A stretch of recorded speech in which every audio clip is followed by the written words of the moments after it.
Lindy Prospect, welcome to RTB 2021 for October the 26th, 2021. Hope you're having a great day so far, a great Tuesday. So our text for today, let's jump right on in, is 2 Kings 7. That should be familiar from my sermon on Sunday. Then we have 1 Timothy 4, Daniel 11, and then finally Psalm 119. We'll go verses 25 through 48. So why don't we jump right on in with Psalm 119 once again. So Psalm 119, remember that it's this complex acrostic. And basically what we're doing this week as we deal with Psalm 119 is we're looking at these series of 8 verses that, remember, they begin with the subsequent letter of the Hebrew alphabet.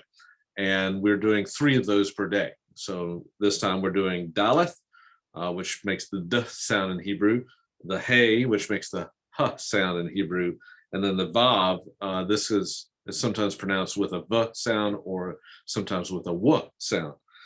So yeah, those are the 3 ones we're looking at. I want to zero in though on verses 33 through 40. I'm not going to say everything I said obviously yesterday about what Psalm 19 is all about.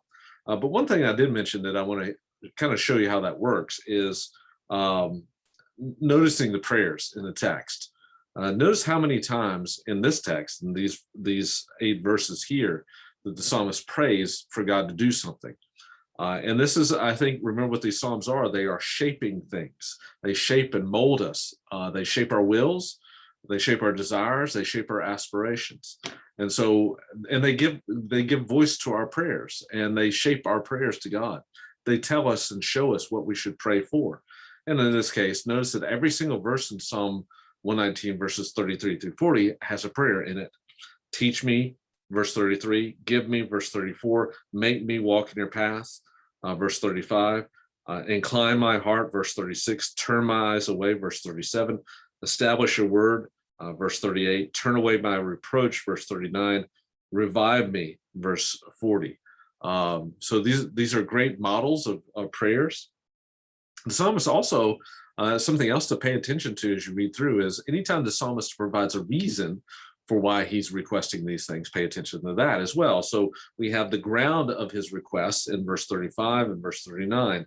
For I delight in it. And of course, the in it here is your commandments, your Torah, your word. Verse 39, for your ordinances are good. So the psalmist requests these things because, number one, they have an inherent quality that he notices, that there's a goodness to them. And number two, because he has noticed that he has now delighted in them. So he's making a almost kind of a confession here in verse 35. So some things to pay attention to as you read through Psalm 119. Let's move on to, we'll go over to Daniel now. Gotta go the other way for Daniel. So in Daniel 11, remember that Daniel 10, 11, and 12 are somewhat connected here. And remember that in the last chapter, Daniel had this visionary experience with an angelic being, and that was kind of setting the stage for what's going to happen here, where this vision now will show what's going to be happening in the history. It kind of unpacks, if you will, chapter 2 and chapter 7 of Daniel. Remember that in both of those texts, in Daniel 2, you had the vision of the dream of Nebuchadnezzar of that great colossus, which, remember that the colossus itself kind of predicted the kingdoms to come after Babylon. And also in Daniel 7, you have the beast coming up from the water, which those beasts represented the same thing, starting with Babylon, going all the way down to Rome. Well, this passage here actually tells what we see in terms of these kingdoms, particularly kingdoms 2 and 3. So in kingdom 2, we have, of course, Persia, and then we have Greece coming after that. So in this vision, it goes into a little bit more specifics. That in many cases, we can actually trace out what specific event is being referred to, especially in one case, but in a lot of the cases, we don't know as well. So don't try to get too specific with this. But we see at the very beginning that Persia is quickly disposed of. So Persia, remember, there's the kingdom that's ruling over Daniel when he has this vision. But it's disposed of when verse 3, when a mighty king will arise, and he will rule with great authority and do as he pleases. Well, who is that king? Well, obviously, if you know a little bit about that history, this is Alexander the Great, who disposed of the Persian Empire. Persian Empire, by the way, gained ascendancy in 539 over the Babylonians and ruled for about another 200 years before Alexander the Great came along and took over the empire that the Persians had formed. This king will, look verse 4, he will arise, and as soon as he has arisen, his kingdom will be broken up. So remember that Alexander the Great only ruled for less than a decade, and yet he accomplished quite a bit in that decade. But his kingdom will be broken up and parceled out to the 4 points of the compass. Of course, this was referring to how his kingdom was ultimately, after he died, was not given to, as it says here, not to his descendants, but it was given to those generals who were serving under Alexander, 4 of them, and they're divided. The kingdom itself is divided up into these 4 geographical regions ruled by these generals. The 2 that specifically would rule over the Jews would be the Ptolemies and the Seleucids, and I've mentioned those 2 before, and I'm not going to rehash all that history, but initially it was the Ptolemies, who were based in Egypt, who ruled over the Jews, and that lasted for probably about 100 or so years, and then the Seleucids took over after that, and they were a little bit more on the brutal side when it came to the Jews, particularly a guy that is introduced in verse 21.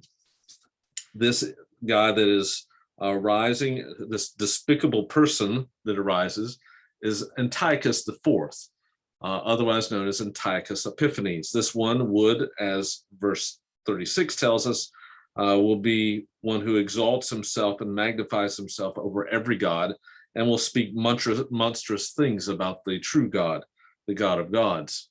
And of course, this is exactly what he did. Antiochus was one who called himself Epiphanes. I think I've mentioned that before. In other words, God incarnate. He also wanted to pretty much expunge the Jewish religion from the face of the earth, because he wanted to make the world Greek. And he did things like, of course, outlawing the Torah, outlawing circumcision, and even sacrificing to pagan deities within the temple itself. And this is, of course, what leads to ultimately the Maccabean revolt. And just a little bit of a brief history of that. After some of these rulings that came down from Antiochus, they started to try to encourage some of the Jewish priests to participate in these pagan rituals. And they went to a small little town in Judah, where they tried to get an older priest to sacrifice to some of the pagan, in honor of Antiochus, to some of these pagan deities, and he refuses and ends up killing the men who had gone to try to coerce this. Well, this starts this basically a grassroots revolt with this man and his sons. And the one who ultimately leads this revolt is one of the sons named Judas, who is nicknamed Judas Maccabeus, Judas the Hammer. And he leads the Jews to ultimately, after a few years of guerrilla warfare, they gain independence from the Seleucids. This is in around 160s BC. So this is a major event in the history of Israel. And by the way, that's also what's celebrated at Hanukkah for the Jews, when they gain their independence and they're able to cleanse the temple after it had been defiled by Antiochus. So he's kind of the referent for the last part of this chapter. Now, I will say that a lot of the ways in which Antiochus is described has a larger and later fulfillment in the person of the Antichrist. But I think the immediate reference is, of course, Antiochus. What does this mean for us? How do we apply something like this? But again, what does it what's the focus of Daniel, but on God's sovereignty over all things. And here's a great demonstration of that, right? To be so specific in your prophecy of what's going to happen. People like, for instance, Alexander the Great, and what happens after he is deposed. Well, what happens after he dies? To specifically predict someone like Antiochus and Epiphanes. What does that take? Well, it takes a God who is in control over all of history.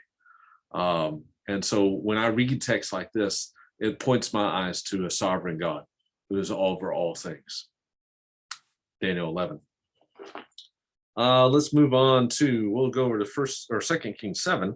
I'm not going to talk about this too much because I talked about it on Sunday. This was my closing illustration on Sunday for my sermon, the story of these 4 lepers, and showed how these lepers and their desire to tell the good news about the Syrians, the Arameans who have been driven off from their siege. Remember, we talked about the siege that was happening in the last chapter, driving people to cannibalism and things like that. And so we have these 4 lepers who are excluded from the city, and they basically reason, well, we're going to die anyway. We might as well go to the Assyrians. And at that same time, God had caused the Assyrians to hear the sound of chariots and the sound of horses, and they got scared and they ran off and they left everything. And so these lepers go into the Assyrian camp and start eating all this stuff, and they are like, well, we're not doing right. Verse 9. This is a day of good news. We shouldn't be keeping silent. And so they end up going and telling the Israelites this good news, and the Israelites are able to ultimately have food and be restored after this long siege. But as I mentioned on Sunday, it really is indicative of the choice that we have. Just like these lepers, we have good news to tell, don't we? And should we keep it to ourselves, or should we do what is right and do what is right on the day of good news and go and share with others and not keep silent? And I think Jesus calls us, as we discussed on Sunday, not to keep silent. So I won't talk much more about that since I hit on that on Sunday. And then finally, we have 1 Timothy 4. So Paul with 1 Timothy here is doing 2 things for Timothy. Number one, he kind of speaks about false teaching once again. And he doesn't talk about the content of the teaching here as much as, although he refers to a few things in this text that we can kind of allude to what these false teachers are teaching, but he deals with the source of the false teaching. Calls it the doctrines of demons. In other words, really the source of all false teaching is demonic forces at work in this world. And Paul says to be cautious, pay attention to these things and to confront them. And then finally, he uses Timothy himself, probably since this letter was intended not just for Timothy, but ultimately intended for others. Probably this is using Timothy as an example for other believers to follow. Things like, for instance, verse 7, disciplining yourself for the purpose of godliness. This is what we're called to as Christians, is to not just discipline our bodies, as Paul says in verse 8, but we are to discipline our souls, right? Our spiritual walk. And how do we discipline ourselves? How do we place ourselves in the path of God's grace? How do we exercise our spiritual faith and life? Well, we do things like what we're doing right now, reading through the Bible, listening to teaching, learning how to and learning how to do things like journaling, disciplining ourselves in areas like prayer and fasting, worship, and corporate gatherings within the church, service. All these different types of things are disciplines. They're not necessarily things that we do naturally, right? But they're things that we can discipline ourselves. And when we discipline ourselves to do those things, we're not earning anything from God. But what we're doing is we're placing ourselves in the path of God's grace that he can work on us and continue to grow us into Christ likeness. And that's really the goal of discipline, of spiritual disciplines. And it's what Paul is urging Timothy to do here in chapter 4. Okay, I think that's all I'm going to say on that. We also talked about Timothy earlier in the year too, so don't want to spend too much time on it. But anyway, hope you have a great rest of the day on this day, October the 26th, 2021.